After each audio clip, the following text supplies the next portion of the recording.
in honor of actually getting a HOI video out, even if it wasn't directly what I wanted, we're gonna play another game.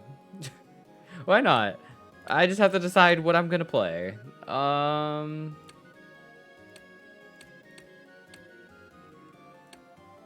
Lithuania sounds like it could be kind of fun. It all depends on if I actually have an industry, which is debatable.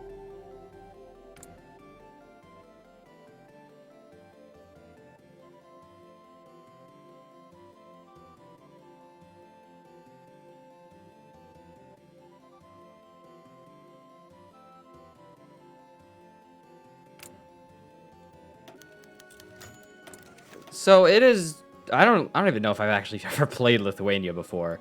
Let's see. We've got an election. We can go, I guess, syndicalist. I guess just generic democracy.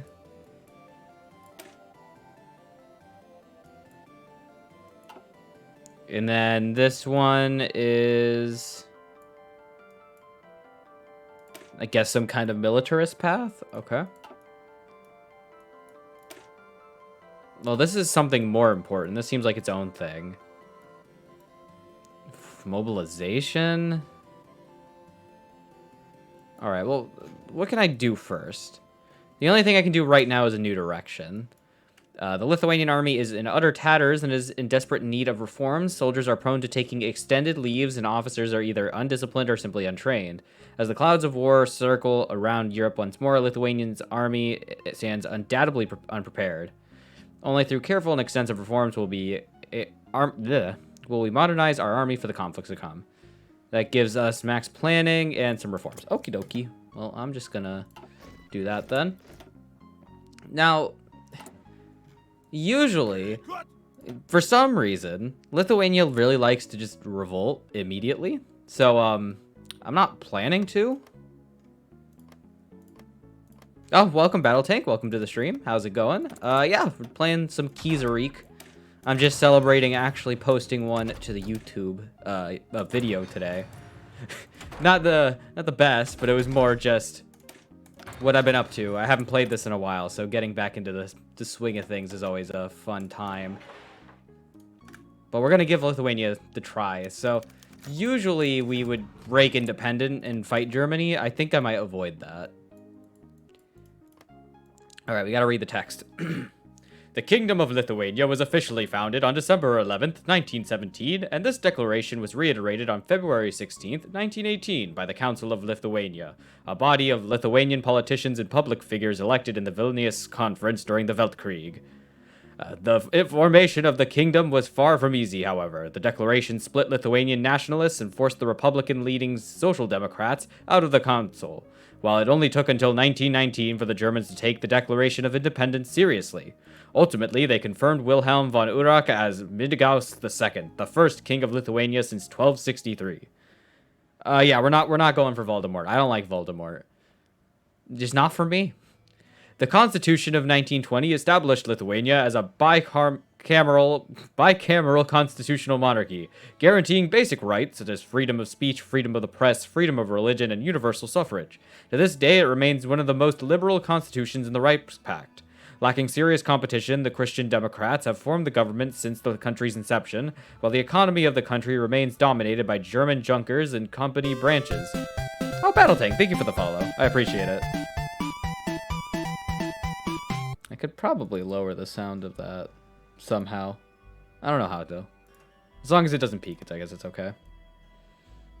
But thank you for following. Welcome for literally any kind of content you will see under the sun. Where did I go? The Junkers and the company branches. The absolute majority of them are established in Vilnius, declared a city for German development. The lion's share of foreign investment is directed there, and it has become a jewel of the Ostaten, a place where you can hear 5 different languages on your way from the grocery shop. The rest of Lithuania is underdeveloped, however. This is most obvious in the so-called Outer Lithuania, the Slavic-speaking southern districts, which, more often than not, look like they are stuck in the 19th century.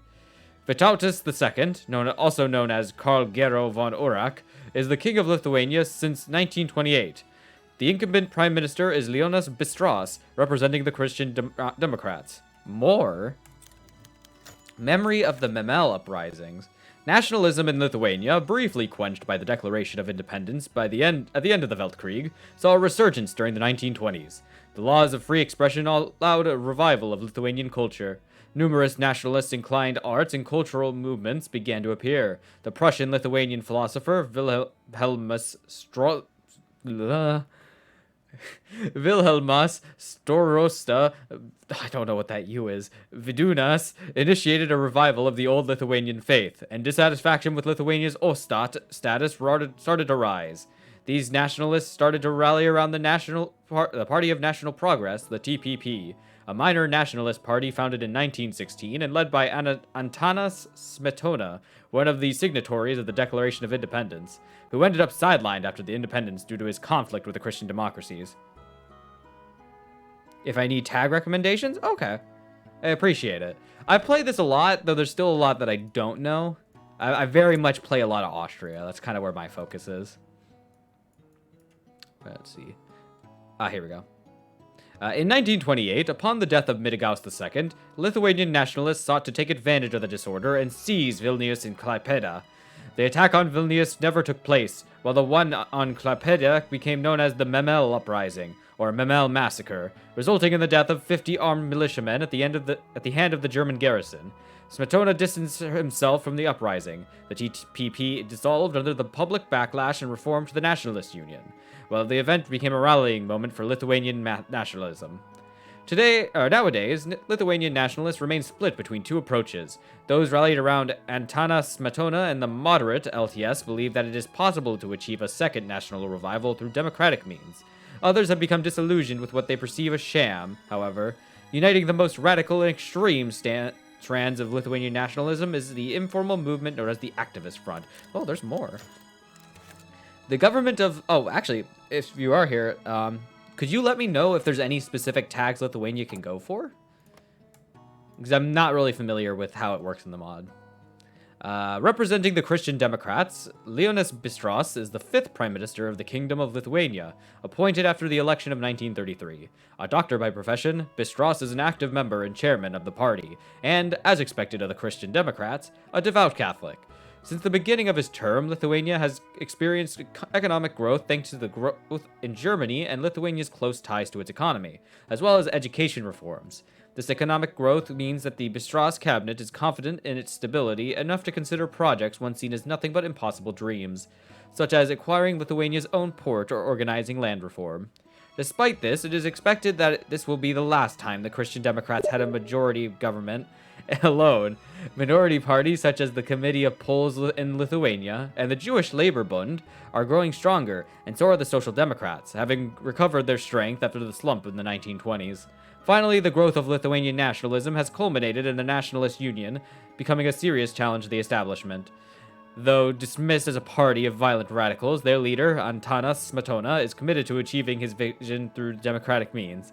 With the planet drawing closer to something, it remains to be seen where Lithuania shall turn. So, I don't know. I'm not even going to try. Tags are the 3-letter in-game. Oh, okay. I wasn't sure if you meant, like, we could tag switch at all. That's what I was thinking. But, all right. If there are any countries you want to take a look at, then I'll definitely ask. All right, so we're doing a new direction for now. We have 2 civ factories, basically no industry. This is almost as bad as playing on Sicily. Oh, no. Do I have manpower, at least? No. This is the fate I've chosen for myself.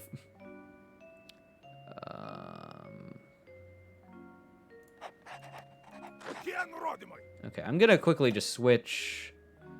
Actually, I'll leave it like that for now. I was debating switching maybe all of my divisions over to just regular infantry, but I might actually want that horse.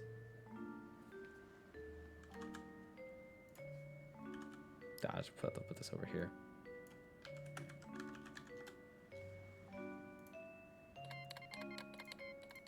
All right. Black Monday has hit Lithuania. The German stock exchange has crashed. Oh my god. And its ripple effects is beginning to be felt in Lithuania, especially in the capital. German-run businesses seem to be laying off people en masse, causing a slow rise in unemployment. The full extent of the crisis is yet to be measured, but only misery and woe is sure to follow. Diev. I just saw this pop up and my eyes went, uh-oh. So that's gonna be fun. Restikis' reforms. A small country with a meager military industry and an even smaller resource base is not fit for the same strategies and tactics which are fielded by its neighbors states. The beginning of Restikis' draft documents on comprehensive Lithuanian army reforms. In any conflict, Lithuanian army will only see use in two possible ways: as a supporting force for the greater Imperial German army, or as a last-ditch defense against a foreign invader if and when this German army fails. As such, the reforms of the Lithuanian army must keep those two ways and optimize its effectiveness in both. Just a little... Oh, yeah, sure. I'll get a little secret Lithuanian tip and trick. I would be very much inclined. Let's see. These reforms include military aviation by Anatanas Gustatis, modernization of equipment, overhaul of education, transform into a people's force, development of trust and recognition of authority within the civil population, the Lithuanian Belarus Union. Ooh, that sounds kind of neat. Reduction of mobilization time. Draft. Okay, that's a bunch of things. I guess I'll have to do that. But first, I'm going to go fix the economy real quick. Like, I understand that the military is very important. Wait, why did the Don Kuban Union just declare war? Gardinas' language shift. Gardinas, Rodna in Belarusian, has gone a language shift of sorts, with the local population adopting Lithuanian over Belarusian. The trend seems to have originated with the Lithuanian Jews themselves adopting Lithuanian over Russian, or Belarusian, who make up the majority of the city's population, and like many other cities within Lithuania, holding the lion's share of businesses due to practices of the Bundes. This has resulted in the locals having to use Lithuanian when dealing with the Lithuanian Jews, with most now only speaking Belarusian as a home language. Furthermore, many have begun to view themselves as Litvins, an archaic Slavic term for citizens from the Grand Duchy of Lithuania. This phenomenon seems to be only localized in Gardinas, with the residents of Valkvaviskas seeking their northern cousins as eccentric at best, and insults best not repeated. Okay. Belarus, if it remains Sokdem, has the option. Yeah, I did see that. Fuck, what video was that? I posted a video where I saw that happen for the first time, and I jumped. Oh shit! I need to remember what video that was. It was a pretty recent video too.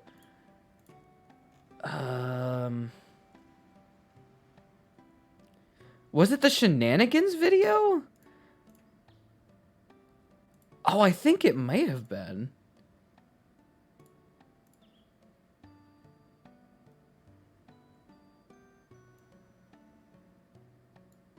Oh, but maybe it was the first part. That was a very fun series to make.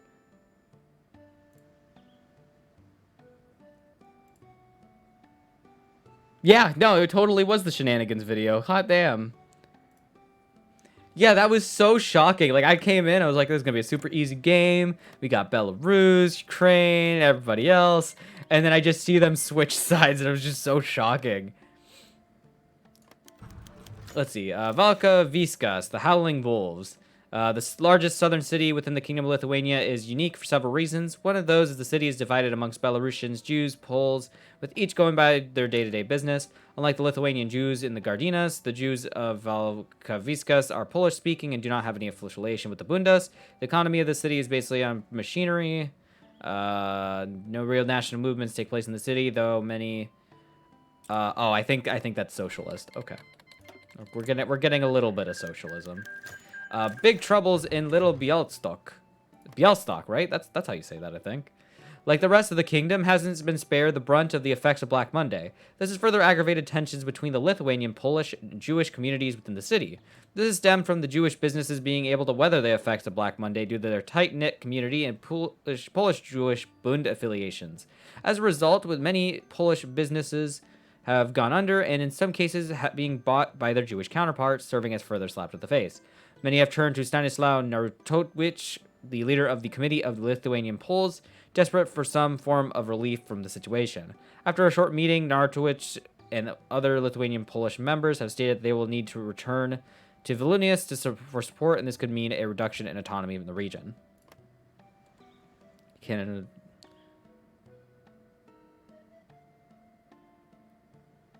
Oh, all the dominions went independent? That's crazy. Like, I know I've seen, like, Australia or South Africa do it, but I've never seen them, like, all kind of happen. Of course, we will support all in the kingdom, or no. I'll lose support, but I will get more stability. But I also, I don't know, fuck. Well, if I go down this way for the LKPD, that I'd have to maintain my current government.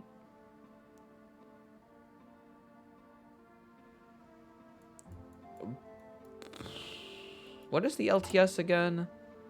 The LTS is authoritarian dem, and then the LDSP would be socialist.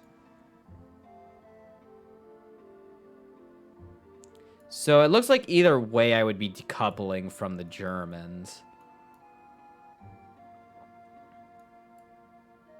I guess for now I'll just support them. Why not? I'm gonna lose more political power, but that's okay.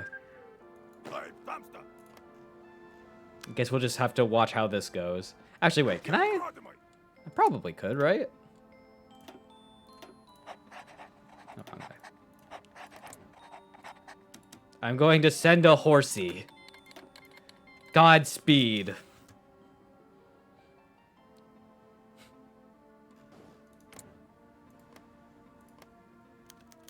A form of normality restored. With the government providing limited aid to Białystok, a level of normality has been restored to the city. The tension between the Poles and the Jewish population has dropped in the city, with people just trying to get on with their lives as opposed to ruining their neighbors. With this small gesture, the Polish community within Białystok was slowly starting to look to Vilnius for aid as opposed to Warsaw. Time will tell how Białystok weathers the storm. Okay, that's good. I get another stability point for that. Yeah, I really don't know why Don Kuban decided they were going to join this war. That didn't seem very smart. But I'm here now. My horsey division will ride. Oh, we have no troops here. This might have been a mistake. Well, my only hope is that the socialists don't have troops either, so I can get encirclements. Okay, so we did that. So we've modified Black Monday slightly. We can do agrarian. Ooh, that gives monthly pop growth. Oh, I kind of. Oh, these both do. Okay, I'm doing this one first for the production. Cracks in the Bund. General Jewish Labor Bund in Lithuania has a turbulent history, to say the less. Formed in 1897, the Bund promotes the idea of a nation in a nation, with it strongly advocating for the use of the Yiddish language as a Jewish national language, and promotes socialist ideas that borderline syndicalism in their nature. The first split was when Lithuania was annexed by Germany from the Russian Empire, resulting in the Bund seceding from the General Jewish Labor Bund in Lithuania, Poland, and Russia. Now a second split is occurring with the Livtoks, the Lithuanian Jews, and Polish Jews in Białystok, butting heads over the direction of the Bund. The Litvak community generally wish to promote the nation with a nation idea, and there are those who wish to become more politically active as opposed to the Polish Jews, with Zionism gaining traction among its community and the promotion of the Hebrew over Yiddish. With no common ground to be found between the two groups, the Bund has further fragmented between the south and the north. And we lose socialism. Okay. Lithuanian group for study of French culture. That's syndicalism. I'm going to do that real quick. The Black Monday and the ensuing economic crisis has left the country completely unprepared. The government of Leonis Bistros operated with the belief that the Tirpitz golden era would outlast them, and thus did not build up a sufficient money reserve to counter the crisis. An emergency session of the cabinet has been summoned to consider all possible situations for recovery. The summit has sharpened the long-present divisions within the Christian Democrats. A growing wing of the party finds itself enthralled by the ideas proposed by the professor and Christian ideologue Stasis Salkowskis, a proponent of democratic corporatism and federal devolution of the kingdom. This federalist wing believes that assuring the autonomy from the German markets and rallying the trust of the people in corporate economics can help weather the crisis. Prime Minister Bistros is not willing to throw the Germans under the bus, however. He and the old guard of the party have instead drawn up a series of initiatives known as the Galvanauskas Plan, named after our Minister of Finance. This plan involves the development of a sustained industrial heartland in Vilnius and Kaunas, and bailing out the worst of the German junkers to keep foreign capital flowing into the country. The announcement of this plan has not resonated well with the Lithuanian people, however. The inhabitants of the southern regions, so-called Outer Lithuania, protest this abandonment, and so do the Social Democrats and the Nationalist Union. In their eyes, this reliance on German investors is what caused the crisis in the first place. The first results of the injected surplus seem to have been positive, however. Alright. It's story time, Radiant. You wouldn't understand. Oh, yo, we got an encirclement kill. Let's go. We're fighting back. Call for land reform. Give me a second. I should have some water around here. There's a lot of speaking. I got it. Bedtime early? Well, I will put you to sleep. A lot of water. The question of land reform was one which the first governments of Lithuania had failed to answer. In the aftermath of the Weltkreig, many of the manors across Lithuania ended up abandoned and ripe for the taking. The Polish nobility started repatriating, and Russian nobles fled for their homeland. Radically minded members of the legislature called for distributing the land to the poor and the landless, and this measure was even endorsed by several members of the Christian Democrats, such as Mykolas Krupavicius, who saw this as a way to stifle the growth of socialism among the peasantry. Ultimately, however, no consensus was reached, and many of the abandoned manors were bought out by Germans at a low price. Large agribusiness established themselves in the Lithuanian countryside, causing resentment among the landless peasantry and even serving as a way for some German families to settle down in Lithuanian territory. Black Monday has changed the situation in the countryside, however. Many of the formerly thriving conglomerates are now desperately trying to sell their land, even at the lowest possible price, and pull out of the country to save operations in their homeland. This presents an opportunity for the Lithuanian government to step in, buy out the land, and ensure a fair distribution of land ownership in the countryside. Lose some stability. Sad.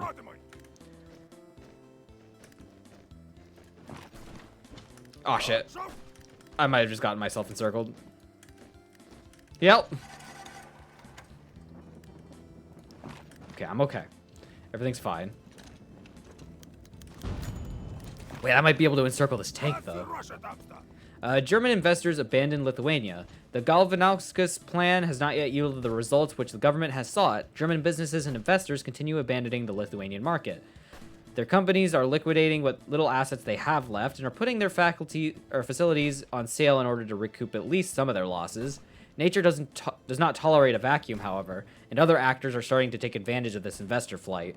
In Vilnius, several members of the most notable companies have been purchased by Jewish business owners, unions, and worker cooperatives, many of them in cooperation with Lithuanian and Polish entrepreneurs.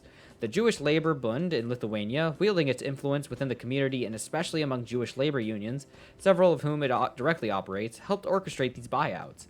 Native companies in Kaunas and Białystok, Lithuanian and Polish respectively, have begun buying out former German assets at a low price, seeking to wrest control of the market from the German competitors after having been suppressed for many years by not-so-clean business practices. The transition has been far from soft, however. Thousands of workers in Lithuanian cities have been laid off and are starting to radicalize. The local companies organize these buyouts with pretty much all of the remaining assets they have, leaving their future uncertain. And in fact, many of these freshly established cooperatives and companies are reported to declare bankruptcy in the following weeks. Should we cling onto our guns, our economy will go through this transition and come out more independent. However, when it is so painful and so difficult, will we ever be able to weather the storm? The long term is what matters. my stability. What's the army with the red and blue flag and has a star? Well, there's a few of them. You could be talking about the US. You could be talking about Chile. There's a few others, but I'm not going to say anymore. There's my 2 answers for that. I'm going to try and encircle this tank. Okay, tank is encircled. Can we kill it, though? I can't pierce it, so probably not.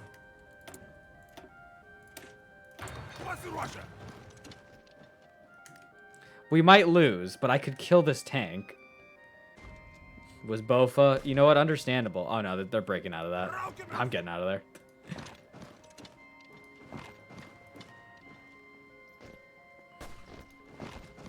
Oh, there goes Rostov. Now Joji Vilnia by elections. A few days ago, Danielius Alseiku... I need another drink.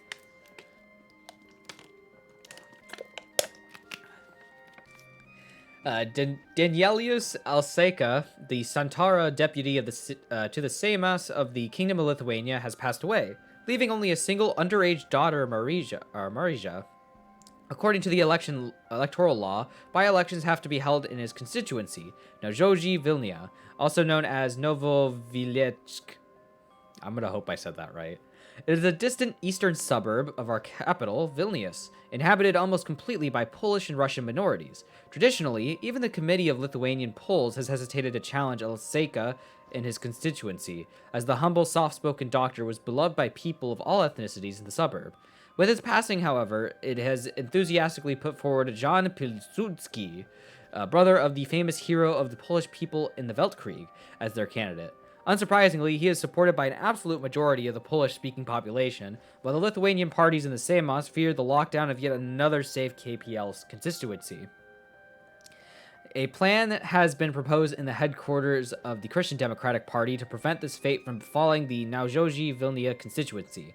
While it should not be allowed to redraw constituency borders so close to the date of the election, it is not illegal per se, and the idea is to carefully carve out new borders of the constituency, including non-Polish neighborhoods in the constituency to balance out the Polish vote. At the same time, a smear campaign will make sure that the Belarusians, Russians, and Lithuanians do not cast a single vote for Pilsudski, which should ensure a victory for the Christian Democratic candidate, Antanas Smurkstis. This will definitely not be a popular move, but yet another Polish parliamentarian will make a minority even more unruly. No, that's undemocratic. We will not redraw the borders. That's cringe. Oh my god, I thought I was dead. I'm living. We will fight a guerrilla war. Never mind. Alright, we got Nationalist Union rallies. Ugh. Cringe. Here we go. The news of growing Bundes influence in the Vilnius industrial hub and other major cities have begun to rouse major dissent among the population. This dissent is, first and foremost, raised by the Lithuanian Nationalist Union. Their deputies in the Seimas, most notably Antanas Smetona, have begun speaking out against the transition of industry in Vilnius, and have lodged bill after bill trying to break this monopoly. Younger, more active and frustrated members of the party have taken matters into their own hands, however, and started organizing mass protest rallies across cities such as Kaunas,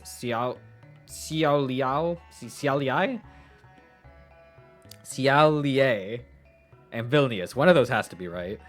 Their anti-Semitism is thinly veiled, if hidden at all. These nationalists call for a Lithuania for Lithuanians, and their marches, more often than not, devolve into violence, such as vandalism of German or Jewish-owned shop fronts, or in some cases, direct assault against peaceful citizens. The following sparked a harsh reaction from the constabularies. Several of the most radical activists were detained, while additional police officers were detached to ensure order in the cities. Immediately upon the conclusion of this nationalist fervor, eyes turned towards the leaders of the Nationalist Union, Antanas Smetona and Augustinas Voldemort. Both of them handled the situation tactfully, however. Smetona publicly denounced the actions of what he described as loose cannons barely affiliated with his party. Voldemort was under police investigation due to suspicions of having a hand in these actions, but they were cut short, and Voldemort himself expressed his support for the stance of his party's leaders. Doubt besets me. Oh no, they damaged my factory. That's not cool. I can't rebuild that.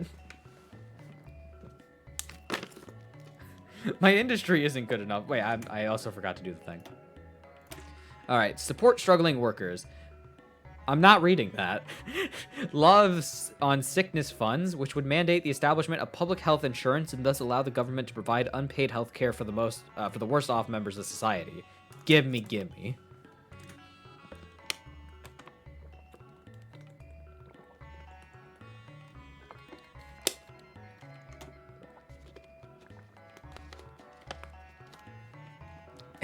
Now, after all those pop-ups, now that we have a break.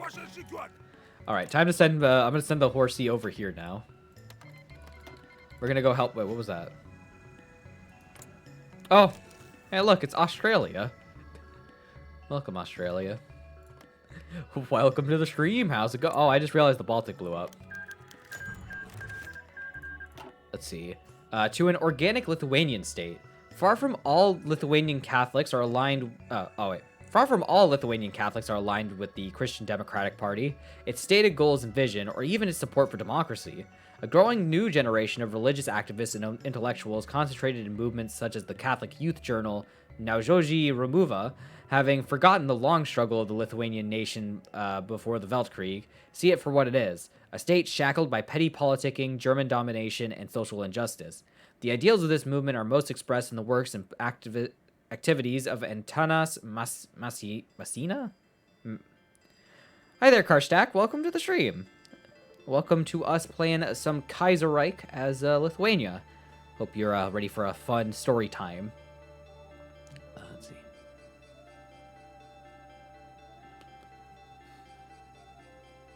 I think I'm here. The ideals of this movement are most expressed in the works and activities of Antanas Masina, culminating in him and many of his peers publishing the manifesto of the Young Catholic Movement, I Organiska Valstib, to an organic state. Karstack, thank you for the follow. Welcome to the stream. This is we're a pretty funny group of people. Kind of just play a lot of different things. But right now, it's Kaiserreich. The primary enemy of the Young Catholic Movement is social and economic injustice spurred by distributist influence, and in their manifesto, Messina calls for radical land reform, redistribution of wealth, and the uprooting of bourgeois liberal thought from the Lithuanian identity. Even the Catholic Church would not be safe from redistribution, after all. One can worship Christ without gold and silk, so why should the Church hold on to its wealth, when there is so much suffering that they could alleviate? In place of capitalism, they push forward a society of economic democracy and Christian corporatism. However, they challenge syndicalists and social democrats alike by declaring that only an ethnically pure society can be socially and economically just. To them, Lithuanians can only be Lithuanian, and a Lithuanian must live and die immersed in national and Catholic culture. While the Naujoji Remuva nominally believe in democracy, they also express the temporary strong hand leadership is necessary and even mandatory to achieve all of their radical reforms. The Young Catholic Movement sits with the Lithuanian Activist Front, occupying a left-wing Christian nationalist distributionist niche. You just said a lot of words there, and it all sounded like garbage. Okay, but that was the populace, so the LAF. We're gonna have to be careful about them. Anyways, why am I all the way in Sakhalin? Well, Povulus, you're going for a ride. We're coming down the Trans-Siberian Railway. All right, now we're gonna ask for the trade restrictions. Restriction to commerce via Palanga is still a point of contention between Lithuania and its German overlord. Now, with the backing of local German businesses, we may present a wish to renegotiate the Palanga agreement and hopefully return to Vilnius with a deal. So, if they agree, we will get consumer factories minus 10. You get 3 different fun flavors of fascism in. That's a good way to put it. Ah, man. Oh, in Lithuania. I was like, wait. I'm doing all right. I ended up jabbing myself like in the stomach earlier at work. Thankfully, it wasn't anything sharp, but it kind of hurt a little bit. It's kind of funny though, kind of looking back on it. Let's see. I want to do like more deep voice narration, but I should probably try other voices to keep it fresh. While all in the LAF seek to free Lithuania from foreign influence, others raise the question of how its subjugation happened in the first place, and how to avoid it a second time. This movement, the most right-wing faction of the LAF, is known as the Varus, or the Wheel, named after the nationalist journal their followers took over in the 1930s, and their leader is the writer and ideologue Vytautas Alantis. Alantis declares that it is not enough for Lithuania to break free from German domination. The goal of the LAF should be to form a truly national ideology, to liberate Lithuanians spiritually, culturally, as well as physically, for as long as they think like slaves and see themselves as slaves, they will remain slaves. In his eyes, the first national revival was a failure, as it failed to form a truly free Lithuanian state. So the Varus should be the flag bearers of a second one which will last forever. It disdains Christianity, believing it to be a foreign influence imposed upon Lithuanians, and instead looks towards pagan traditions, which, in Alantis' eyes, are the truest expression of Lithuanian national identity. It idealizes a dream where the Lithuanian nation is subservient to a truly nationalist society, under a single, unquestioned leader, the Vadas, whose citizens are willing to give their life for the nation, which worship traditions of time immemorial instead of the psychosis of democracy. Despite the totalitarian intentions, it maintains liberal economic intentions. Its leaders, such as Domas Sesevicius, expressing that a Lithuanian national revival must create a society where every Lithuanian can achieve well-being through his own effort and individual innovation. The Varus movement sits with the Lithuanian Activist Front, occupying a far-right-wing, totalitarian nationalist niche. I see. Oh, my troops are almost here. Oh, my troops are here. Unfortunately, none of the Russian troops are here. This was a mistake. Oh, I'm fighting in planes. This is bad. I'm going to fall back to a river line, and then we're going to hope for the best. Because I definitely don't want to be here anymore. Oh, there we go. Okay. No one can say I didn't try.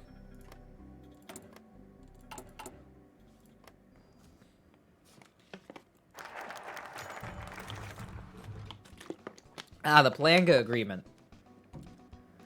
In 1920, the first democratically elected government of Lithuania was forced to sign a punitive agreement regarding the trade flowing in and out of the country. According to the terms of this agreement, all Lithuanian foreign trade must flow through the ports of Memel, Libau, and Riga, all three of which controlled by Germany and the Baltic Duchy. The agreement also stipulates harsh restrictions on the type of production which are allowed to be traded through the ports, and several types of tolls. Ultimately, it means that Lithuanian foreign trade is severely restricted and reliant on the German whim.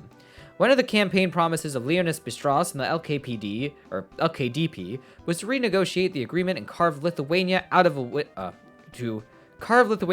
window to the west, and now they are ready to act upon this promise. Palanga, Lithuania's sole town on the coast of the Baltic Sea, holds the potential of becoming an adequate port if only the Germans were allowed to ease restrictions on local docks and shipbuilding. While preparations for the diplomatic mission are ongoing, our ambassador to the German Empire, Jurgis Saulis, offers support in the form of contacts among German businessmen and diplomats. Of course, this would come with a price. It must be seen as a Lithuanian effort, or how much is it going to be? We can lose political power, or we can do this. I think we'll pay the political power. I think that'll help. Okay, we can now open the coffers. Our budget reserve may be small, but it should be enough for some relief to the people. There's no point in maintaining a budget austerity when the people are in need. But of course. Don't you know anything about economics? Oh. The Palanga Agreement. Several days of intense negotiations between the Lithuanian and German delegation have passed, and despite negotiating from a weaker position, our delegates have triumphed. I don't know why I said it like that. They triumphed. Surprisingly, their German peers were passive, agreeing to several of the requests which had initially been thrown forward as a half joke, and ultimately, The summit concluded with Germany agreeing to lift restrictions on our naval trade. Upon the conclusion of the negotiations, however, it soon became apparent exactly why the German diplomatic mission had been this passive. A powerful economic crash had shackled the empire and the rest of the Reichspakt, and its ripples have reached Lithuania as well. German investors are closing down industries and pulling out of the country, the nation is shackled by mass unemployment, and the government is completely unprepared for this crisis. We have solved one problem only to be faced with hundreds more. Out of the frying pan and into the fire. That feels weird. That feels like that should have been earlier, I guess. I don't know. All right, we can now build a minor port. So we can now get a naval base and an infrastructure in Samogitia. Awesome. Well, since they agreed to all of our demands. Wait, but I can't join this war. But I can't send volunteers. Okay. I was going to send volunteers to the Germans, but I guess I won't. I guess the left Kuomintang is going to get my horsey.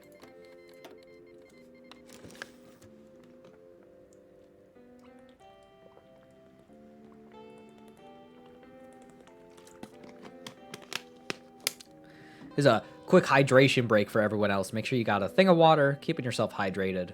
These are very important. All right, we got some artillery. What do I want to research next? Probably radios.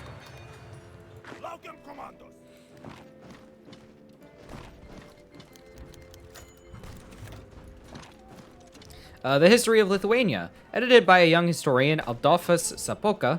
The History of Lithuania is a defining work in Lithuanian historiography, condensing the history of the country from its foundation in the 13th century to modern day in one book, which is easy to read for the average consumer. The glorification of Lithuanian heroes and Grand Dukes in the treaties have led it to being picked up by Lithuanian nationalists as their unofficial Bible. At least they're happy. I mean, China always kind of looks like this in this game.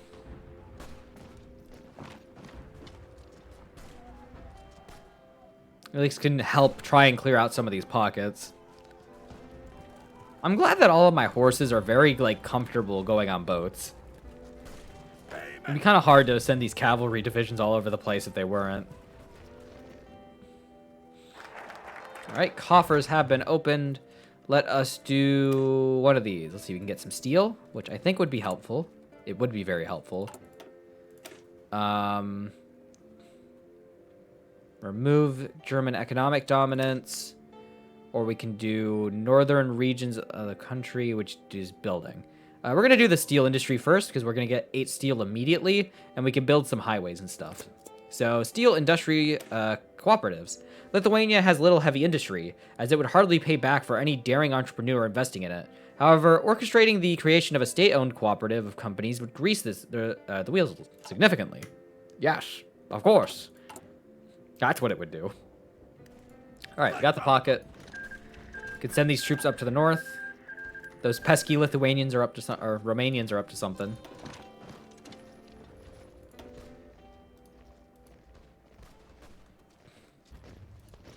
And I try and send a cavalry up here. Never mind. I thought they were still attacking.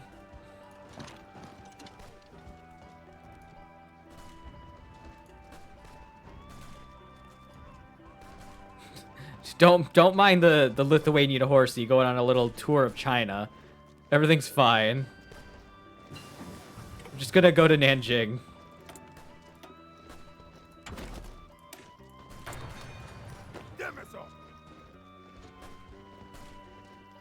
Wait, there's no way I could actually make it to Nanjing right now. Oh my god, it's open. I got him. Let's see. Next, we'll just go left to right then. So this is Chamber of Industry. To manage the transition of our economy towards independence, we must establish a state organ orchestrating the process. All businesses, Lithuanian, Polish, and Jewish alike, will be welcome to cooperate and join forces to grind German dominance to a halt.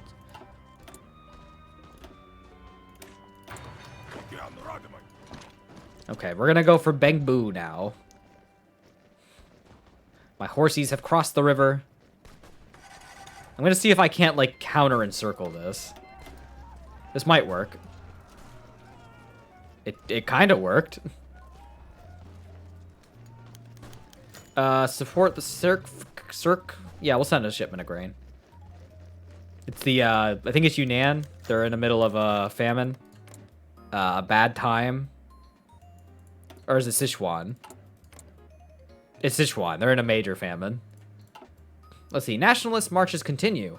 Nationalist activism has been continuing across Lithuanian cities for months, sparked by poor economic conditions. The government's perceived reliance on German interests, dissatisfaction with Jewish dominance over the Lithuanian sector, and Lithuania's status as one of the Oststaaten. However, as time has passed, it seems that the initial hostility raised by the riots seems to have faded.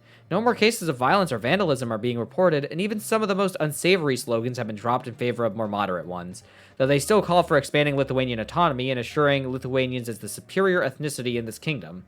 Any and all ideas of acting against the LTS have had to be dropped for now. The Nationalist Union has been running a very strong campaign in general. Despite his advanced age, Antanas Smetona has been campaigning everywhere from Palanga to Vilnius, and so have all of his underlings, each of them offering an alternative to syndicalism and Christian conservatism alike. A strong national rule, free from the shackles of foreigners, a chance for the Lithuania to carve its own fate. For the first time since its founding, the Nationalist Union may provide a challenge to the established parties in the election. What is that old fox up to? And the Russian threat. Russia's decade-long slump has ended, and now the Russians are rebuilding already. They raise claim over their former imperial territories, and Eastern European states are surely going to be one of their targets. To make sure that the Russian threat is contained and Eastern European states can defend their sovereignty, leaders and generals of the Oststaaten have gathered in Riga to discuss a program of mutual cooperation. A joint military defense fund has been established, and Riga has been entrusted with managing it to fund the region's joint defense ventures. Okay. I don't care. Honestly, don't need it. But for now, we can actually build some things like a southern highway, get more steel, or a sieve factory. I'm going to invest in the sieve factory first. Eastern European cooperation.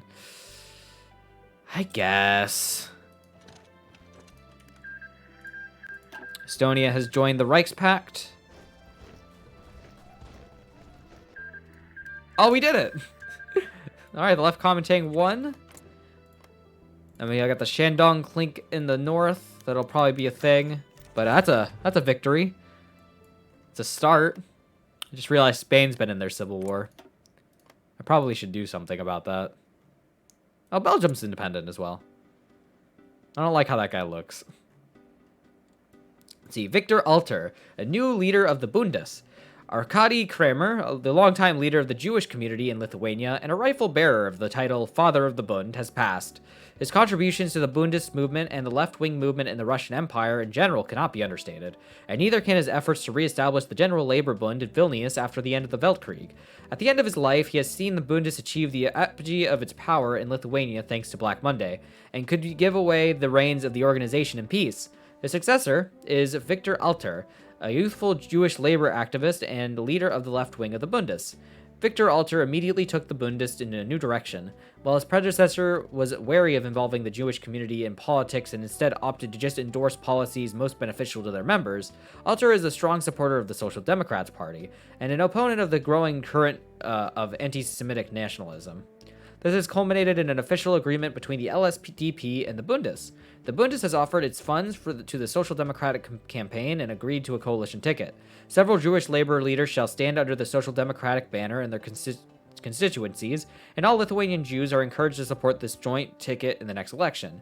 Though the right wing has begun crying out about Jewish syndicalist infiltration in the LSDP, they can only concede that the leader of the Social Democrats, Stepanas Kairis, has made yet another successful move. Seems like the next election may not be so one-sided. Okay. So we're looking for a three-way race here right now, which is actually like a bunch of different other people. Ooh, peace deal between Australia. What happened there? Australia is independent, but New Zealand is still alive. Okay.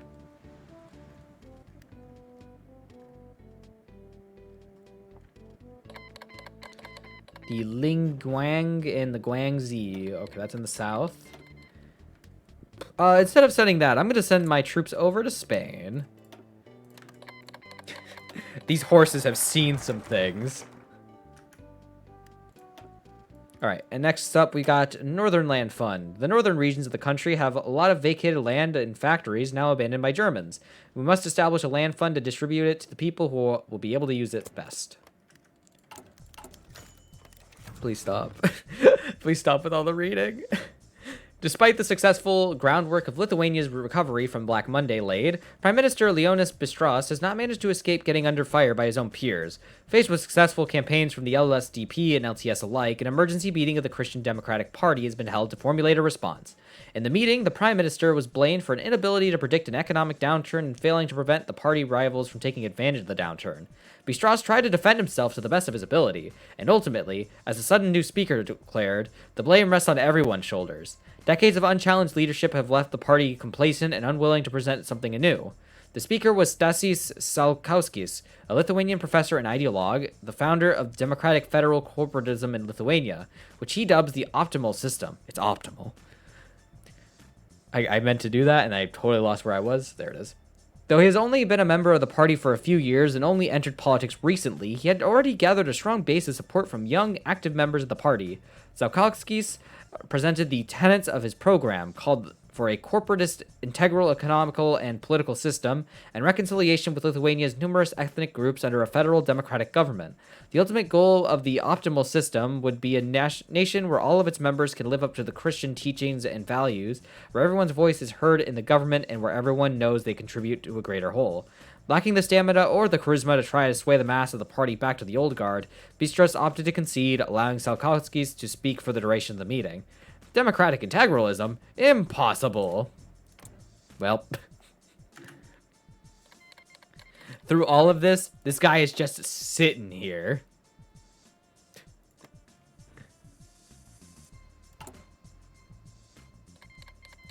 All right, my Spanish division has arrived. Time to turn the war around. Recovering German businesses. After a period of falling out, a small upsurge of investment in Lithuanian businesses by German investors has been registered. Soon enough, the Seimas has received a petition from several of their companies requesting a second chance. They promise that if they are provided with grants, loans, and preferential status in the Lithuanian market, they promise to maintain operations in the Lithuanian territory and provide employment for their citizens, helping us recover from Black Monday. I suppose the Germans have their uses. Get 20 political power. Stop. Leonis Bistras announces retirement. With only a small amount of time left until the election of 1937, the Prime Minister of Lithuania, Leonis Bistras, has announced that he will not stand for his seat in Kaunas, nor will he remain as Prime Minister should the Christian Democrats achieve a coalition yet again. The politician has cited he does not believe that clinging on to politics will do any good for him or for his country, and that a new generation of faithful Christians will succeed him as the flag bearers of the Christian Democratic Party, tactfully alluding to the growing federalist wing in the LKDP. It remains to be seen whether history will judge him as an inept optimist who brought Lithuania into economic recession, or a calm, silent leader who did the best he could to alleviate the kingdom's troubles. For now, however, the impending election of 1937 will decide who shall succeed him. Alright, shakeup is always good. Gonna do this next. Let's see.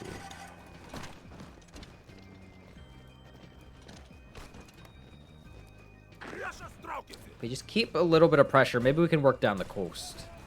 I'm gonna see if we can cut off some of these railways.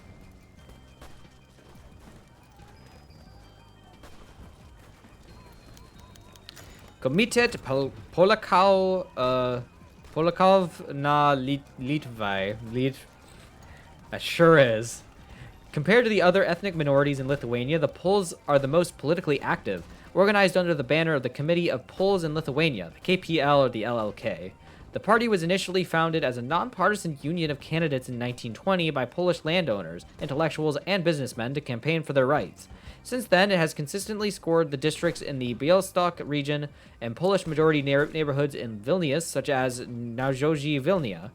The venerable leader of the committee in Stanislaw Narutowicz, one of the signatories of the Act of Independence in Lithuania, due to his age, experience, and non-confrontational attitude, he is respected not just by Lithuanian Poles, but by many Lithuanians as well. As the election of 1937 approaches, the committee has strengthened its grip over the Białystok region, and its endorsement may be critical in winning the election. The silent minority, we get socialism, liberalism plus 3%.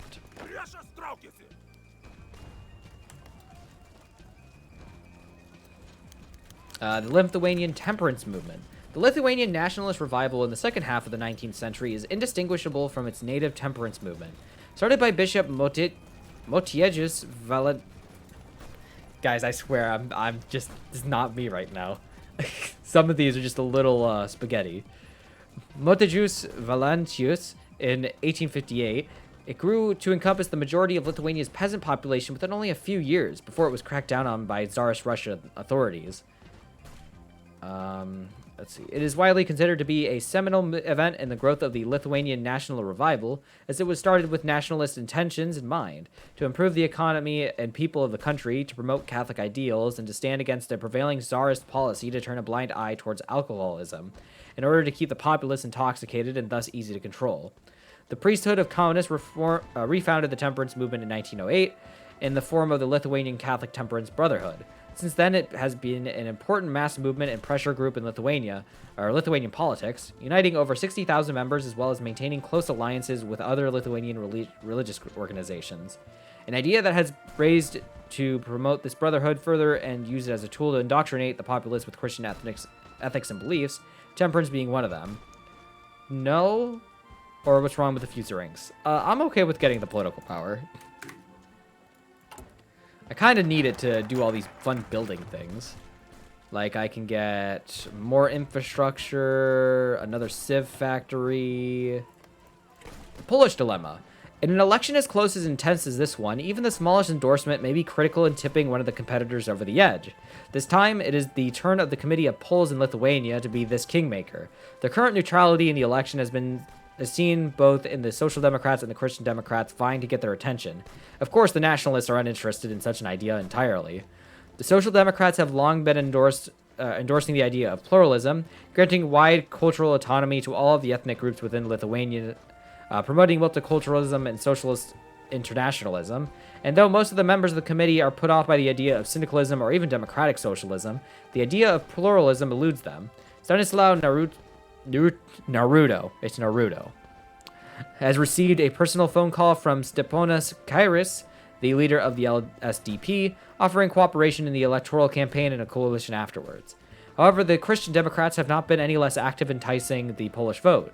Now led by Stasis Salkowskis, they reach out to several high-ranking members among the party, explaining their program of federalization and offering autonomy greater than the Social Democrats could ever promise. Finally, not all Polish activists even seek to ally with any party, believing it to be a betrayal of their principles of representing Polish interests first and foremost. So that will give the populists a win. We join the social liberal or the Christians or the Democrats. Well, let's take a look. So if we go down this one, we get a bunch of funny things. Pluralism. Curtail the priesthood. Okay, now I'm interested.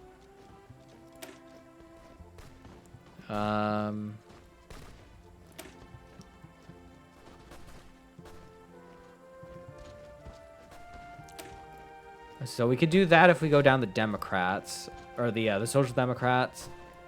This one says it's federalized, but I'm not quite sure if that does anything.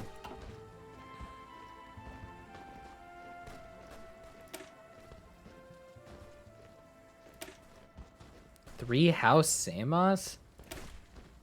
Federal representatives, reform the ministries. And then there's the LSDP, or the LTS. Which I'm definitely not going down. Oh, shit. I don't know. I'm going to drop a save here, actually. Just in case I want to come back to this. Lit 1937 election. Okay. So we've got that now.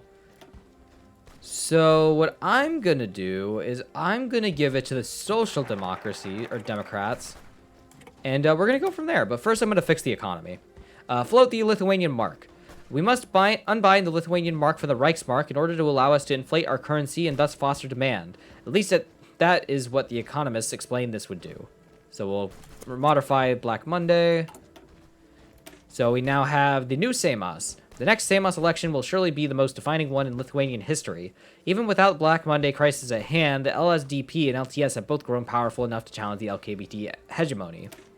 The baton passes to the Social Democratic Party and its coalition of the left to form a government and manage Lithuania for the next 4 years. Okay. Okay, the Norwegians have gone socialist. That's unfortunate. But the flag is really cool. Like, that is a really cool flag. Let's see. Inauguration of the new Seimas. With the election over and the LSDP having won the elections, a new Seimas needs to be inaugurated. According to custom, the first session of the Seimas is opened by the monarch after a procession through, and the members of the new cabinet are sworn in by him personally. The procedure was heavily attacked by socialist newspapers, claiming that the mere presence of the king would taint the will of the people. While most of the country does not share this opinion, a small personal audience with the new prime minister could be viewed as more supportive of democracy. As an added benefit, this would not expose the king to any possible attacks during the opening. King must guarantee democracy, or a personal audience is less intrusive.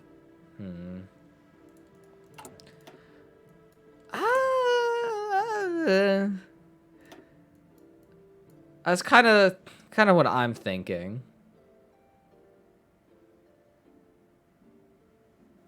Let's just do a personal audience. I'll lose the stability for it, but it's one stability. The king welcomes the Social Democrats. With the conclusion of the election in 1937, the Social Democrats and their coalition allies have voted to propose Steponas Kairys to become the new prime minister of the Kingdom of Lithuania. King Vystausis II has welcomed the new head of government and granted his cabinet royal assent. In a rather candid speech, Kairys has declared that the era of feudal conservatism is over, not hesitating to throw out remarks about the antiquated practice of a monarchy, the need for a greater accountability from the government, and an era of the people, rather than the landowners and the capitalists. The king has withheld any reaction to the speech for now, but he was clearly far from happy with the words being said.